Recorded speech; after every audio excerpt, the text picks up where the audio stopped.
महाराणा प्रताप कोई राजा नहीं थे, इसकी सत्यता हम इस वीडियो में आपके सामने सिद्ध कर देंगे। अंत तक बने रहिए। आज से लगभग 500 साल पहले जब भारत पर संकट के काले बादल मंडरा रहे थे, पूरे भारत की असीमता, आज़ादी और अस्तित्व संकट में था और भारत के ऊपर होने वाले विदेशी आक्रमणों से संपूर्ण भारत में त्राही त्राही मची हुई थी। भारत में कोई भी ऐसी बड़ी शक्ति नहीं थी जो इन आतताइयों का प्रतिरोध कर सके और इन्हें रोक सके। जो भी राजा महाराजा थे, सब सत्तालोलुप, निजी स्वार्थ और निजी दुश्मनी के लिए बिना किसी श्रम के अपनी माँ को अर्थात अपनी मातृभूमि को चीरहरण करने के लिए विदेशी आक्रांताओं को सौंप रहे थे। खुद अपनी बेटियां का ब्याह उनसे रचा करके उन्हें अपना दामाद बनाकर उधार के दामादों का पेट धोकर नरक से भी मलिन पानी को पी रहे थे, जिसका परिणाम आज हमारे सामने समाज में हो रही घटनाएं, जैसे कन्हैयालाल का गला काटना, जम्मू कश्मीर, पाकिस्तान और बांग्लादेश जैसे फोड़े, ताज होटल पर हमला, अमरनाथ यात्रा पर हमला, माता वैष्णो देवी की यात्रा पर हमला। 500 साल पहले की इस घटनाओं का दंश आज भी भारत की मातृभूमि के दामन में ये दाग लगे हुए हैं, जिसका दंश आज भी भारत भूमि झेल रही है। दोस्तों, welcome back my YouTube channel Hindustani Sanskriti. इस चैनल को सब्सक्राइब करके सच्चे देश व मातृभूमि के सच्चे भक्त है आप, तो इस वीडियो को एक लाइक ज़रूर करें।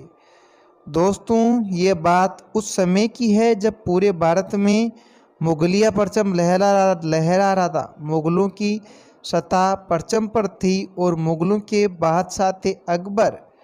अकबर जिसके घोड़े की टापू से पूरे देश को रोन डाला था। जिधर देखिए उधर अकबर ही अकबर था और भारतीय रक्षक जो उनके तलवे चाट रहे थे, पूरे देश की इज्जत नीलाम हो रही थी। उस समय कुछ ही रियासतें थी जो इस मुगलों से टक्कर कर उससे टकरा रही थी और घमंड को चूर चूर कर रही थी। लेकिन जो बाकी की रियासतें थी, कहते हैं ना घर का बेदी लंका ढाहे, वैसे ही भारत में भी हो रहा था। उसमें प्रमुख रियासतें जो अकबर से टक्कर ले रही थी, मेवाड़ थी और उसमें मेवाड़ के राजा उदय सिंह थे और महाराणा प्रताप थे। अभी मैंने आपसे कहा कि महाराणा प्रताप राजा नहीं थे, इसके बारे में हम आगे सबूतों के साथ आपके सामने इस तथ्य को रखेंगे, जिन्हें अपने प्राणों से भी प्रिय अपनी मातृभूमि की रक्षा की थी। दोस्तों, भारत की इस सूरवीर महानायक महाराणा प्रताप का जन्म 9 मई 1540 को कुंभलगढ़ के किले में हुआ था और इस शेर को जन्म देने वाली माता का नाम जवंताबाई और पिता का नाम उदय सिंह था। इसी पर एक उक्ति भी है, मायड़ एणु पूत जन जेणु महाराणा प्रताप, नहीं तो रह जाजे बाज मत गमाजे नूर। दोस्तों, आपको पता ही है कि अकबर मुगल बादशाह जो भारत का एक छत्र शहंशाह बनना चाहता था, मेवाड़ उसकी आँखों का कांटा बना हुआ था, उनका आँखों का रोड़ा बना हुआ था, जो उनके सपने को पूरा नहीं होने दे रहा था। दोस्तों, इसी क्रम में सबसे पहला खतरनाक अभियान अकबर ने चित्तौड़गढ़ के विरुद्ध 1567-68 में किया था, जहां पर लगभग 6 महीने तक घेराबंदी चली थी, जिसमें भी घेराबंदी का मोर्चा युवराज महाराणा प्रताप ने ही संभाला था। छोटी सी मेवाड़ी सेना के साथ बिना तोपों व बिना बंदूकों के 6 महीने तक चित्तौड़गढ़ के दुर्ग में लड़ते रहे। 6 महीने के बाद जब चित्तौड़गढ़ के किले में अनाज की कमी हो गई, अनाज की कमी के कारण मेवाड़ के सामंतों व सरदारों ने उदय सिंह और महाराणा प्रताप को जबरदस्ती चित्तौड़ के किले से बाहर निकाल करके भेज दिया। सबसे पहले उन्होंने उदय सिंह को भेजा और बाद में महाराणा प्रताप के खाने में बेहोश होने का जहर मिलाकर के छुपके से उससे भी किले से बाहर भेज दिया। जयमल और भत्ता ने इसके बाद जोहर किया और चित्तौड़गढ़ दुर्ग के फाटक खोल दिए। इसके बाद घनघोर संग्राम हुआ। संग्राम भी ऐसा था कि हजारों शीश धड़ाधड़ रणचंडी की बलि चढ़ रहे थे। मेवाड़ी वीर सुरमा एक के बाद एक मुगलों का रक्त पिए जा रहे थे। दोस्तों, किंवदंतियां तो यहाँ तक है कि अकबर अपनी सेना के साथ में तलवारों से उन योद्धाओं को पराजित नहीं कर पाया तो बंदूकों से गोलियां चला करके उन्हें मरवा दिया। इसमें कल्ला जी जो 4 हाथ वाले देवता के रूप में प्रसिद्ध हुए थे, इसके बारे में तो आप जानते ही हैं। और साथ में जयमल और पत्था, जिनकी मूर्तियां स्वयं अकबर ने आगरा के किले में इसकी वीरता से प्रभावित होकर के बनाई थी। सच कहूँ तो राजपूत राजाओं को बेवकूफ़ बनाने के लिए मूर्तियां बनाई थी, ताकि राजपूत राजाओं को लग सके कि वो सभी का सम्मान करता है। दोस्तों, इसके बाद में जब इसकी सूचना महाराणा प्रताप को मिलती है तो वह पूरी तरह से टूट जाते हैं, लेकिन जैसे तैसे जवंताबाई उन्हें हिम्मत बंधवाती है, जिसके बाद वह फिर से उदयपुर को खड़ा करता है और अपने पिता उदय सिंह के नाम पर उदयपुर का नाम रखता है। उदयपुर शहर को खतरा केवल एक ही तरफ से था, वो थी हल्दीघाटी। हल्दीघाटी ही उदयपुर की आखिरी पड़ाव था। महाराणा प्रताप को बचपन में किका के नाम से जाना जाता था। महाराणा प्रताप के घोड़े का नाम चेतक था, जिसको कौन नहीं जानता, उसकी स्वामी भक्ति को कौन नहीं जानता। दोस्तों, चेतक पर एक छोटी सी कविता है जो मैं आपको सुनाना चाहूँगा। रन बीच चौकड़ी भर कर चेतक बन गया निराला था, राणा के घोड़े से पड़ गया हवा का पाला था। गिरता ना कभी चेतक तन पर, राणा प्रताप का कोड़ा था। वे दौड़ रहा अरी मस्तक पर या आसमान पर घोड़ा था। जो तनिक हवा से बाग हिली लेकर सवार उड़ जाता, राणा की पुतली फिरी नहीं तब तक चेतक मुड़ जाता। यही रहा अब यहाँ नहीं वह कौशल दिखलाता, चालों में उड़ गया भयानक बालों में। निर्भय गया वह डालों में, सरपट दौड़ा कर बालों में। बढ़ते नद सा वह लहर गया, वह गया गया फिर ठहर गया। विकराल वज्र में बादल सा अरी की सेना पर वह घेर गया।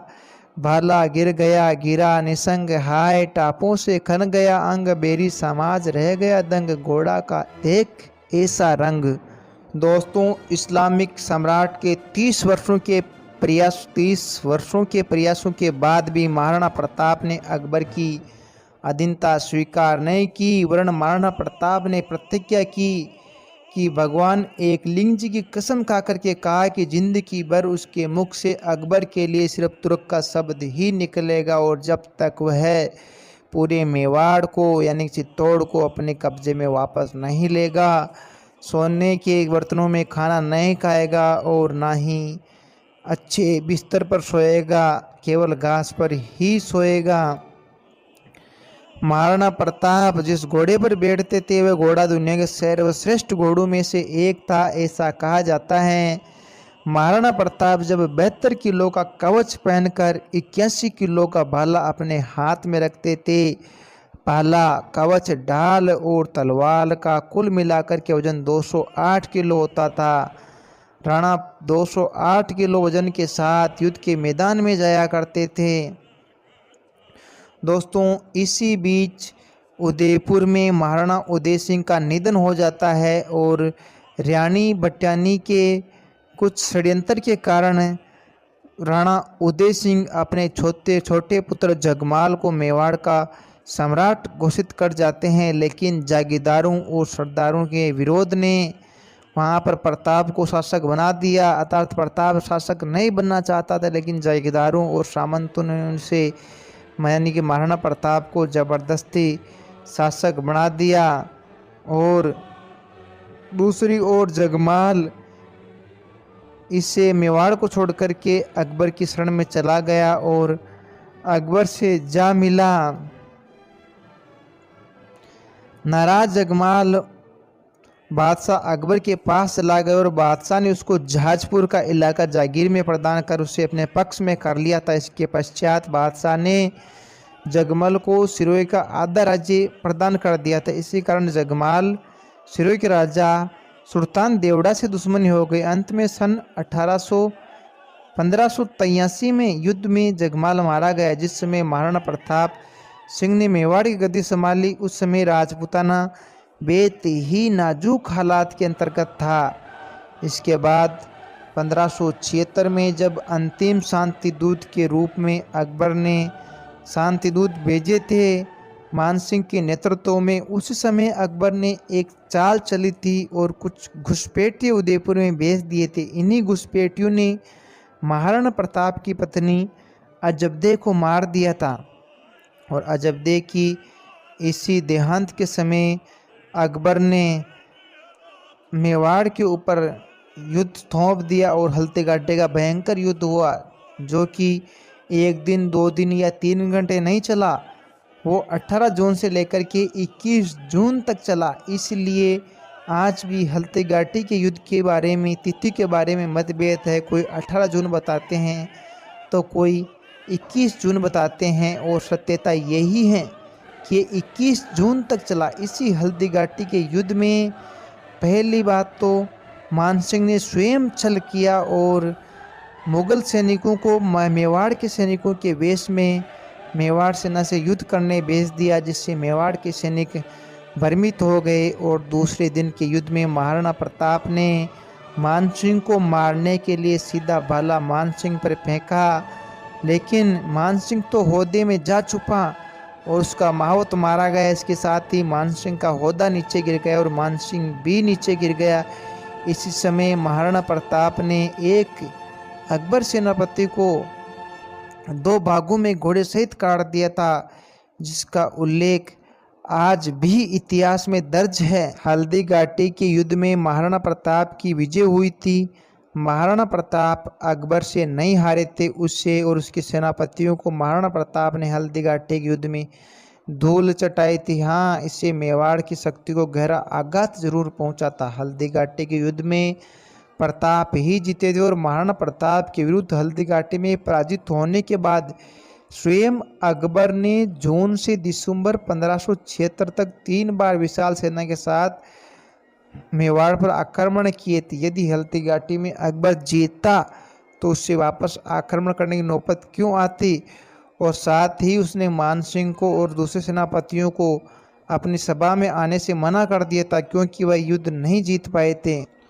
दोस्तों, इसके बाद अकबर ने महाराणा प्रताप की ओर ध्यान नहीं दिया और महाराणा प्रताप ने एक एक करके गोगुंदा, चावंड, उदयपुर, चित्तौड़ को छोड़ करके सभी अपने किले वापस ले लिए और अंत में 1597 में महाराणा प्रताप की मृत्यु हो गई। महाराणा प्रताप की मृत्यु से अकबर भी शोक थे, क्योंकि अकबर उससे अपने हाथों से मारना चाहते थे या फिर अपने अधीन करना चाहते थे, लेकिन वो ऐसा नहीं कर पाए। इसके ऊपर एक प्रसिद्ध युक्ति भी है जो महाराणा प्रताप के ही दरबारी ने गाई थी। अस लेगो अण दाग पण लेगो अण नामी, ओ गाड़ा गड़वाया जिको बहतो गुरुआमी। नवरोज ना गयो गो अस्ता नवली, ना गो जरोका हेठ जेठ दुनियावना दहली। गहलोत राणा जीत गयो दसण मुंद रसाणा, डसी निशा मूक बरिया नैण तो मर्त शाह प्रताप सी। दोस्तों, इसका हिंदी अर्थ है, हे गहलोत राणा प्रताप सिंह, तेरी मृत्यु पर शाह यानी सम्राट ने दांतों के बीच जीभ दबाई है और निश्वास के साथ आंसू टपकाए हैं, क्योंकि तूने कभी भी अपने घोड़े पर मुगलिया दाग नहीं लगने दिया। तुमने अपनी पगड़ी को किसी के आगे नहीं झुकाया। हालांकि तू अपना आड़ा यानी यश और राज्य तो गंवा गया, लेकिन फिर भी तू अपने राज्य के दौरे को बाएं कंधे से ही चलाता रहा। तेरी रानियां कभी नवरोजू में नहीं गई और न ही तू खुद अस्तु यानी बादशाहों के डेरू में गया। तू कभी साइज रोके के नीचे नहीं खड़ा रहा और तेरा रोब दुनिया पर नियंत्रण बना रहा। इसलिए मैं कहता हूँ, तू सब तरह से जीत गया और बादशाह हार गया।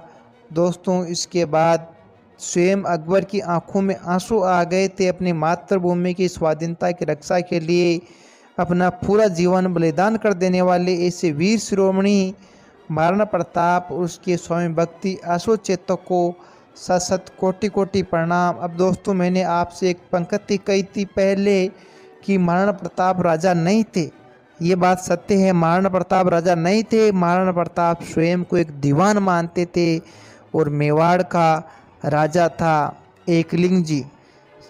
महाराणा प्रताप ही नहीं, उदय सिंह और मेवाड़ के जितने भी राणा हुए हैं सभी एकलिंग जी को ही राजा मानते थे, स्वयं को उसका दीवान मानते थे।